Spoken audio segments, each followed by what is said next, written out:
కొబ్బరి తాటి బెల్లంకి తురిమేసాను. గట్టిగా తురిమేసిన తర్వాత వేలకపండుకి బదులుగా నేను అన్నపూర్ణ ఆకు ముక్కలు వేసా. అదే ఫ్రెగ్రెన్స్ వస్తుంది. మరి ఇంకోటి ఇలా చిన్న సెలవులో ఇలా కాల్చుకోవడమే. ఆల్రెడీ అది ఉడికిపోయి ఉంటుంది కదా. టేస్ట్ అసలు ఉడకపెట్టుకుంటే చాలా బాగుంటుంది.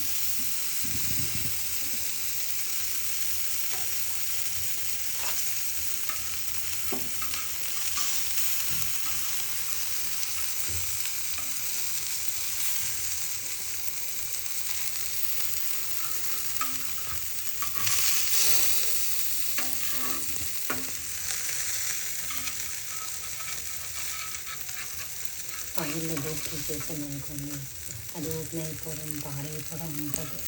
చలికాయ కాబట్టి అది ఇబ్బంది కూడా మనకు లేదు. ఆల్రెడీ రెండు ఉడుకుని ఎక్కువ టైం పట్టదు, ఉడికిపోతుంది.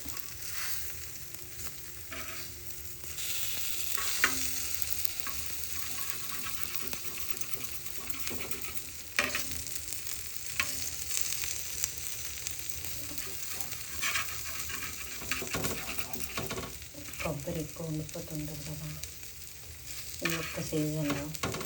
బెల్లము మామూలు బెల్లము పంచదారతో ఉడకపెట్టుకుంటాం. అదే తాటి బెల్లము తాటి కలపంతో ఉడకపెట్టుకుంటే ఇలా ఉంటుంది. తప్పులంటే నేను ఇంతటితో సెలవు తీసుకుంటాను.